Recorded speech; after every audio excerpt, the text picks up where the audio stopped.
All right, everyone, welcome back to the Golf Unfiltered Podcast. I'm your host, Adam from golfunfiltered.com. Be sure to follow us all over social media at Golf Unfiltered, and you can follow me specifically at my handle down below at Adam J. Fonseca. Very excited to have on a special guest today, Mr. Josh Haywood of Haywood Golf. Josh, how are you today? I am great. I appreciate you having me on, and excited to finally get a chance to connect with you. Same, man. I had my first interaction with Haywood Golf at the Chicago Golf Show, which is I live in Chicago. And so I saw you there. I was able to take an up close and personal look at your products. Unfortunately, I was only able to be there for a little bit because we were moving to another, there was a lot to see that day. But my understanding, and correct me if I'm wrong, was that one of the first major golf shows that you attended as Haywood Golf? Yeah, so we had done a couple in Canada here prior to that, but in the United States, we haven't really gone to many of the golf shows before, and so we decided to kind of branch out a little bit and see, what the uptick would be like, and especially too knowing that one of our competitors is in Chicago. I didn't even really think about that until after the fact. It just happened to be that way, and then it was interesting hearing how many people had already heard of not only us, but, of our people in our space that are a little bit smaller as well. And so it was really cool to see and interact with people, especially those who didn't know us. That was my favorite part, is always introducing people to our brand. And so, we felt like it went very well. Good. Yeah. It's the direct to consumer model, which I believe Haywood Golf falls under that umbrella. Really growing quickly in the sport, very popular, a lot of great positive feedback. Why don't we get into, first of all, what got you interested in starting a club company of all things? It's the story that I, very quickly like to share with anybody who asks. Is, one day about 7-ish years ago, I went into Golf Town, which is the version of Golf Galaxy, say in the States, or Dick's Sporting Goods, and couldn't understand why Vokey wedges were $200+ in Canada. Not knocking them; they make great clubs. Obviously, it's Titleist. Bob Vokey, especially, is a genius in what he has created and done. But really, their clubs hadn't changed that much wedge wise in multiple years. But every year it just seemed, new badging, a little bit more expensive. Most Vokeys are cast, so they're not forged. So I couldn't understand why prices kept going up and up and up for, a very similar product to the year before. And so that kind of just led me down a path of months of research and understanding, what it took to create a product, what it took to manufacture a product, and then moving into, dozens, 40, 50 plus prototypes, trying to find the right type of wedge that, I liked myself. I grew up playing competitive golf. I knew just enough to get me into a little bit of trouble, not enough to, what I thought launch a product, but at the end, decided that, hey, I figured out enough that I really wanted to go with these wedges that I created, that I really liked. We started off with illegal grooves, which was kind of cool. It kind of gave us a little unique proposition for our products because nobody was really selling those. And so when we sold out of those very quickly, shockingly, primarily through Instagram, where, we were just showcasing what they looked like, the milling, and we sold out of those, as mentioned, very quickly. And then it kind of just catapulted the rest of the idea process behind, okay, well, now we did wedges and they are successful. Like, is there a next step, or is this it? Right. And so trying to figure that out. And so, we're fortunate enough to be here 6+ years later. That's awesome. So it all started with a wedge. Started with a love of a golf club, essentially, and you wanted to kind of learn a little bit more about the back end of the industry, which, frankly, it's very similar to how I got started doing this. I wanted to learn a little bit more about what you all did, and as well as the inner workings of the game itself that we both love. So we talk a little bit about direct to consumer. Certainly listeners to this show are no, stranger to the concept. The benefits that you've seen from the Canada side, I imagine it's very similar to stateside here, but how's the market been treating you as far as direct to consumer brands in Canada? Yeah, I mean, I can say outside of like, PXG's in our market, but not really. Right. When you're funded by a billionaire, it's a lot easier to have your company become more successful. But outside of PXG, I'd say that we're the biggest direct to consumer brand in Canada, hands down. Our sales have skyrocketed in the last few years here, and I think it's twofold. A lot of companies don't focus that much in Canada. They figure it's a smaller market, and two, with us being Canadian and Mhm. building everything to spec in house in Vancouver, we're as Canadian as a golf company can get. So people like to support local brands, whether it's from their own province, whether it's from across the country. Being able to support a Canadian brand as well, I think has been a big factor in people choosing to purchase our products. So yeah, we're really fortunate that the people in Canada have responded so positively to us, and hopefully that continues because it's we're just seeing such positivity out of our country. The United States used to be a significant portion of our sales when we started, and obviously as competition grows, we see that dwindle a little bit, and we still have a ton of customers across the states. But just seeing how much we have grown in Canada in the last couple of years has been awesome. That's great too. And as you mentioned earlier, and just now, the competition is building. There's a lot Yeah, more direct to consumer brands out there. And yeah, it's interesting because years ago, maybe as recently as 5 years ago, that wasn't as much the case. It almost seemed like you had the ability to be a differentiator or a disruptor even. But yeah. nowadays it seems like there's more. And so has the marketing focus changed? Has the version of Haywood prior differed Yeah. and grown and matured to where it is now? Oh, 100%. I mean, to be very honest, we don't spend a ton of money marketing. Mm, We're in a very small bracket when it comes to that versus a lot of our competitors nowadays. Um, the YouTube golf has blown up. That's something that yeah. we haven't really dove into, and primarily just because at the end of the day, we're a business. We still need to make money. We still need to be profitable. Um, and I don't know what every other company is doing, but I don't understand how a lot of them are functioning and actually making money because, one of the companies I just heard sign somebody, a YouTube channel group, whatever, for $200,000 US. And then I talk to people who are sponsored by OEMs, and they're like, the OEMs aren't spending that kind of money. So like, No. there's a real shift in how things are being sold to the consumer. Mhm. Most of our sales outside of, we do run some ads, but outside of that is word of mouth and referral. So that's really like our business has been successful because of that. That's been our primary source. And again, too, for us, it's there are competitors that have come in, but we've already seen a number of competitors come in into the direct to consumer space. They're already gone. Yeah. So you can choose to spend a ton of money, and it might work, it might not. But we're just different. We're owned and operated by myself, by my fiance Haley. We don't have investors. It's our family business, so to speak, and so we take that very seriously, and we don't want to just spend a ton of money for the sake of it. But we also don't want to like bombard people with ads everywhere because they already see Right. enough. So we're trying to find that sweet spot between, like I said, the word of mouth and referrals, and then obviously showcasing our brand through some ads. There's definitely a benefit, at least in my experience, in talking with many club makers and entrepreneurs like yourself, of maintaining that boutique feel among Hmm. people. Like if that type of thing, and spreading that Yeah, word of mouth through and understanding that performance at the end of the day, performance is the main selling point.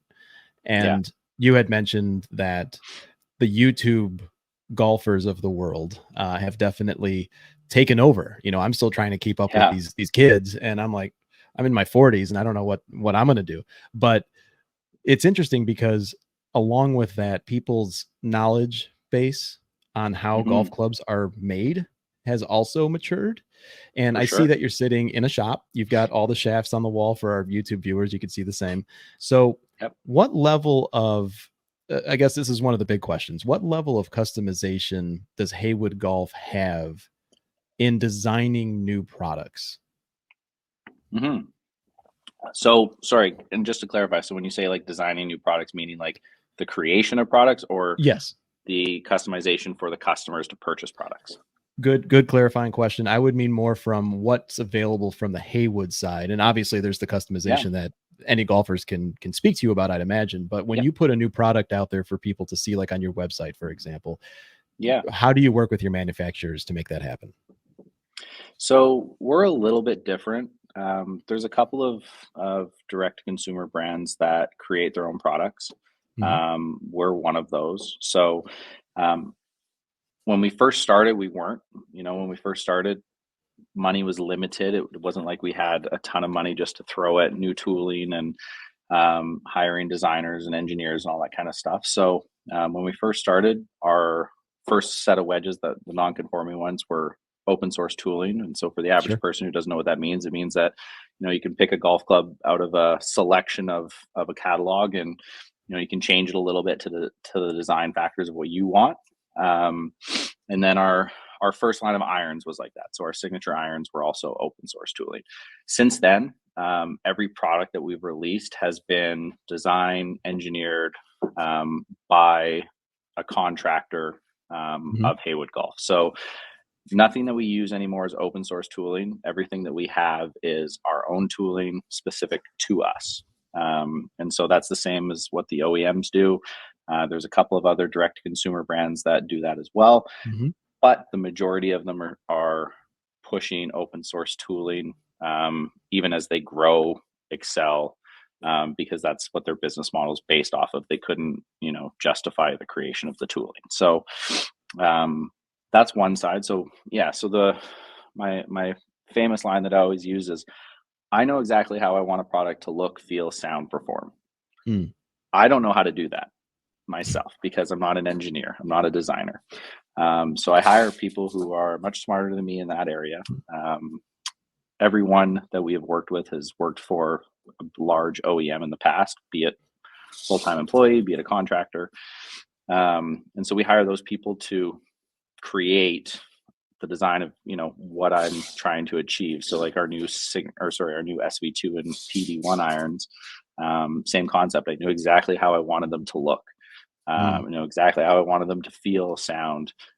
But again, it's hiring people to create that, to create the shape for me, to make sure everything aesthetically is exactly what I have in my brain, and then they allow that thought to become a reality. I'm glad that we're talking about that because I think one of the misnomers that direct to consumer brands get is that they're Yeah, always just using near net forging or open source for that's yeah, that's not entirely the case. And I think as we've learned and as companies have matured, it's a word I keep using for this conversation, but I think it's appropriate because that yeah. truly is how the industry is evolving, especially with Haywood Golf as well, because it's nice to know that, owners, CEOs, founders such as yourself have that personal touch in each of the products that go out. Because, like you said Yeah. yourself, what it needs to feel like and what it sounds like, or what it needs to sound like, which will then, Mhm. of course, translate to the final product for the consumer. Yeah.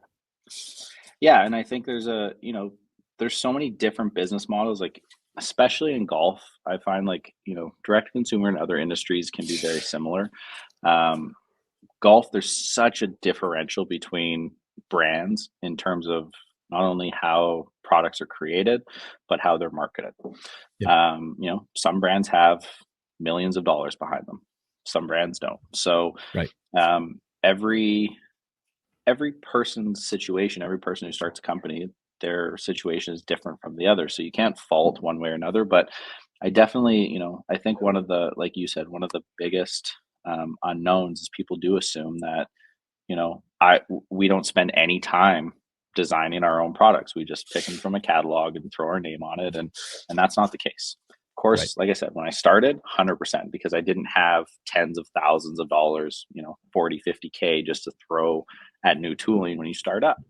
Now we're fortunate that we're able to do that because we can, project how many clubs we're going to sell, and that the tooling side is A, worth it, and B, that's exactly how we want to go down that route. Could I save 50 grand in tooling? Sure. Probably go find another product that looks decent and whatever, but that's not the route that we as a company are taking. So everything, all of our new woods, everything like that, like we've all had a hand in how they look, how they feel, how they sound, because a lot of the companies, like, you can go try some of these off the wall drivers, they sound like crap to me. Like it just sounds like, and not knocking Ping, because Ping's new driver is way better, but like old school Ping drivers, that's what a lot of them sound like, and I hate that myself. I hate that sound. So it was like I went through a year and a half trying to figure out how am I going to make this driver sound muted to make it the way that I want it. And so I think that's a cool thing when people find out too about us, and why and how we're a bit different from all of the other brands that they're getting heavily marketed from. Yeah. And you had mentioned earlier a couple of the new irons that you had put out. I'll just bring it up on the screen here for YouTube. You've got the Signature V2 as well as the PD1 Players Distance irons. I mean, these things look gorgeous, man. I mean, these are clubs that I would put in my bag tomorrow, and they look phenomenal. And I know that you focus a lot on the feel. You focus on, I would assume, player feedback. And I guess, to what degree does consumer feedback play into the new designs? Huge. I mean, we like every time we get a piece of feedback from a customer, we put it in like a little folder.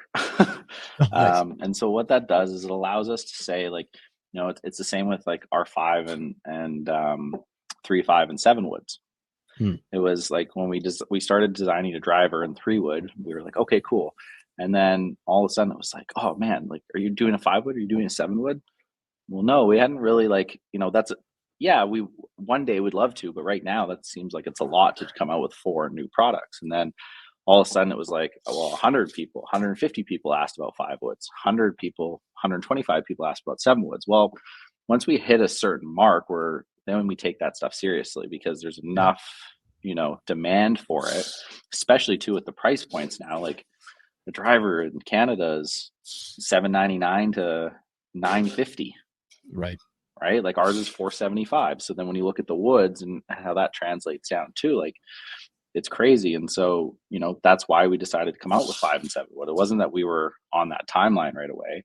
But then same thing with the irons. Like, some people loved the way that the first iteration of the Signature irons looked because it was classic silver, whatever. Other people said, hey, like, do you have that fog silver finish that you have with your CBMB irons in the Signature? No, sorry, we don't. And like, that was a huge request, shockingly. And so when we decided on a new finish for the irons, that was one of the pieces that we took. It was like, wow, there's hundreds of people who said, hey, I wish your Signature irons came in that fog finish. Cool. Well, let's do that. It also took us a number of years. Like our Signature irons launched, I think, like 4.5 years ago. It took us that long to be able to make a minimal improvement. A lot of these big manufacturers like TaylorMade are just tossing products out year over year. Right. And really there's not a huge benefit. And I'm not even saying there's a massive benefit between both of our first Signatures and our second Signatures, but we filled it with foam. So improve the sound, improve the feel, improve the distance control overall, because there's not as much feedback in terms of like face interaction. And then we changed the finish, we changed the face material. So we got about, on average, when we were doing our testing, we saw between a mile and a half hour ball speed difference. So 3 to 5 yards. Yep. Nothing massive. We're not claiming that it's going to, jump your game, but in my opinion, now any company that does that is, trying to pull the wool over your eyes. Sorry, go ahead. You have a better, closer understanding of all the work that goes into that type of enhancement. I've had conversations with other brands, people in leadership at brands, and they say the same thing. It's, like, Adam, you wouldn't believe how much R&D goes into increasing ball speed by 1 mile per hour. Yeah. It's interesting. Crazy. Well, it's, you know, I do find it interesting, and I'm not knocking any of these companies Sure. because I know that Yep. they spend mega money. I know they have brilliant people working for them. Um, but at some point, it's like, when are we going, like, unless the rules change with the RNA, the USGA, they're already at the max limits. Yeah. So like really it's pretty hard, unless you're making a significant material change and a new material is created, it's really hard to get past that stage. Like TaylorMade tried to do it with the carbon. Carbon was out what, 10, 12, 15 years ago already. Yeah. It's not Right. new, it's just a new ability to market. And then they've had all these problems with the carbon and the faces falling off and all that kind of stuff, right? So, Yep. we kind of looked at it. We had somebody test our driver versus the new AI Callaway. Hmm. 3 yards difference for them, Wow. right? Consistent golfer, higher swing speed. And so like people are saying, it's like, oh, well, there's all this R&D that goes into it. I'm not saying that there's not, Sure. but again, we've all reached limits of what we can do according to the rules of golf. So, that to me is like, we're at a great point for businesses like ours where we can say our club's performing just as well as anybody else, but we're like 30 to 50% less expensive. Right. And as soon as that people get over that mind hurdle of, well, if that's true, that's an easy decision. But people are still today, influenced by the marketing and the professionals, and I get it. I was too. And then the more I learn about the industry and how things go, the more I understand that it's like that's why businesses like ours exist and why we continue to grow.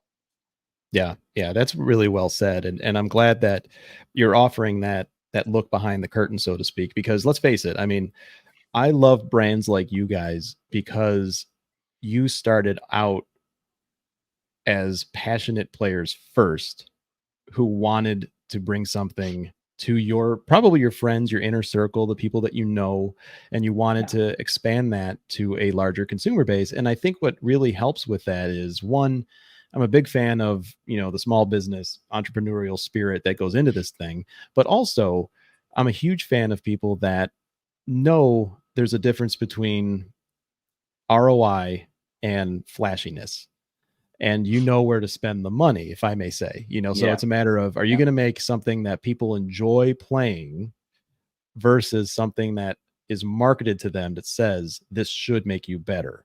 Yeah. In my opinion, I want to play something that I'm confident with, that I love to look at, that I love the sound with, and all of that translates to lower scores on the course. I mean, am I way off on that? No, not at all. I mean, I think half the battle is confidence, right? Like Yep. look good, feel good kind of mentality. It's the same thing with golf clubs. It's, we test all of our products, we put them up against any of the major brands, and we're all like in the same, like, it would shock you actually to see the differentials that there Hmm. aren't really any. Um, and yet one set, like I didn't know this, but I just saw the new P790s or came out, or not came out, Yep. but whatever came out last year. They're 50% more expensive than our products. Like that's Wow. a big differential for the same performance. Now, again, I looked at TaylorMade's new irons, and this year they actually did make a fundamental change with tungsten weighting and different designs in their 4, 5, 6, 7 irons. Very cool. But when Yep. we test them against our products, they're the same, or Hmm. all within like a yard, yard and a half. And then that all depends. So I definitely think that people are just becoming more aware of this, and that's a benefit for us. Yeah, I could imagine it is, and I know that the COVID boom, certainly, I think we're a little bit on the well, maybe that's a question for you. Are you still Yeah. experiencing some benefits from that boom? Are you seeing it taper off a little bit? I think most brands would say it's still there, but maybe not as high as it was a couple years ago. Yeah. I mean, anybody who tells you the golf industry has grown in the last year is not accurate. Hmm. Um, just in terms of club sales. So I know that all the major manufacturers, are down club sale wise. Ball glove, the softer goods, so to speak. I just call hard, golf clubs hard products, but golf Yep. ball, like reusables, golf gloves, etc. They're apparently way up. So that's Yeah. one aspect. Um, our sales have continued to grow. They've definitely grown a lot less than 2021 to 2023 was like massive. Right. This year definitely a little bit flatter, but still in a growth trajectory. So,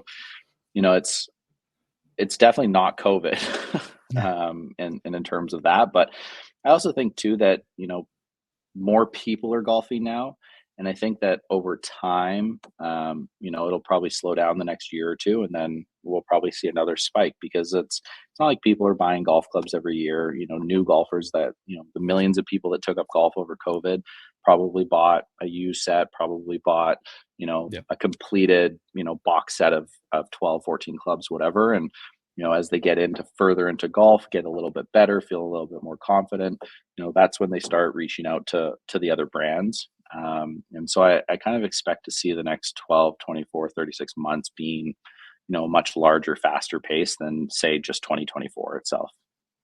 Yeah, that's an interesting outline too, or outlook rather. I agree with you, and I think it's interesting because brands like yourself, and my understanding is that you offer to talk a little bit about the customization options for Sure. consumers.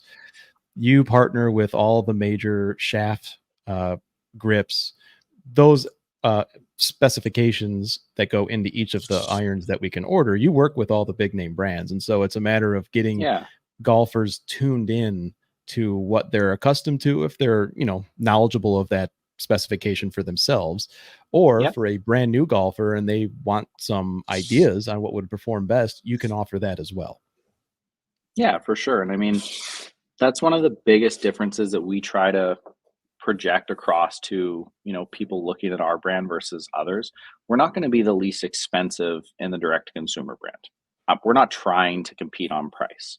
But Mhm. in terms of value, we feel that we're, one of the best companies out there. And one of the reasons I say that is while our prices are a little bit more expensive, obviously we have to hire people to help design our products, engineers.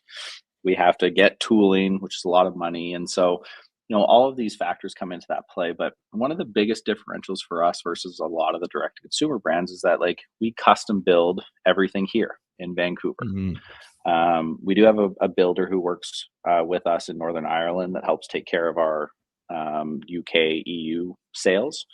And so we have people who are hand building to spec every single golf club.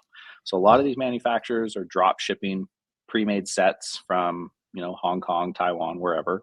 They don't check the specs. They just send them in a box and you get what you get. And again, not trying to say that that's bad because their prices are less expensive than ours. And that's, you're paying for that, right? Not saying the performance is bad, not saying that the clubs are bad. It's just there's a difference between having, thousands of clubs mass assembled and then having somebody here. We have two full-time employees outside of my fiance and myself. And Mhm. so it's, we're all hand assembling, hand checking every single club before it goes out. Wow. That's a big differential to me because we're making sure that every club is built properly. Customer service is the other thing that, because we're all here doing this, it's important to all of us on our team that, the clubs perform, but hold up durability. So, I would say that we have some of the best customer service in the industry, probably in the direct to consumer space as well, because we reply to all the emails, phone calls. We make sure that customers can actually get a hold of us. And I can't say that I've heard that about the same from others. There are some for sure, like the Mhm. sub 70 in your area. Never Yep. heard anything but positive things about that. And I think that Jason, I don't know Jason personally. I've talked to him a couple times on Instagram, but I think he has the same mentality as me as, Mm. hey, we're selling something. We want to back it up with our actions. And I don't think that there's a few brands out there that don't do that. And so to me, I think between the full customization options that we offer, the hand built, to spec, customer service, like that's really what you're paying the extra $150, $200 for. And that matters to a lot of people. Right. Yeah, I would totally agree with that. And once again, listeners, we're talking to Josh Haywood over at Haywood Golf. Be sure to visit their website at haywoodgolf.com today. They've got a full Cool. line of everything. They've got, you can, Yeah. your whole bag, including the bag, by the way, you can Yeah. get over at haywoodgolf.com. So I know we're right up against the clock here. I'm a big fan of your guys' stuff. I mean, I haven't had the privilege of playing your clubs yet, but I have had the chance to test them over at the Chicago golf show that one time. Love the story. I love the fact that it's a small business, and viewers and listeners, if you are into that sort of thing of supporting small businesses, and you should be, go out to haywoodgolf.com and learn a little bit more. But Joshua, sorry, I have to ask you a very important question. Sure. What are you most excited about right now for Haywood Golf? That's a good question. Right now, I'm really excited about the new irons we launched. They're phenomenal. I love them. And we haven't really put them out in the hands of YouTube testers or anything like that. So I think once that comes, people are going to see, how good they are. We're also working on some new putters, which I'm really excited about. So we have 3 new putters that we've been working, feels like forever on. They're going to be very cool. Adjustable necks, adjustable internal weighting. So we decided to take on a couple of them, take off the weighting from the outside, put it on the inside so that you can adjust it, but you can't see it. Oh, nice. So it kind of makes the putter look a little bit more sleek. But yeah, those are probably the 2 things I'm most excited about right now. We have a few products that'll probably get released in 2025, 2026 that we've already started working on. So, I wish it could just be like that, but sure, unfortunately it takes quite a long time to, try to perfect a product. So we're not in any rush and we're not going anywhere, but yeah, we're excited about it all. Awesome. Well, it's been a pleasure speaking with you, sir. Learn a little bit more about Haywood Golf. And once again, listeners, it's haywoodgolf.com. Anything that Golf Unfiltered can do to go ahead and help get the word out, please let us know. And listeners and viewers, please go visit them today. Let them know we sent you. They got some really great stuff out there. Josh, hopefully we can talk again very soon. Thanks, Adam. Appreciate it.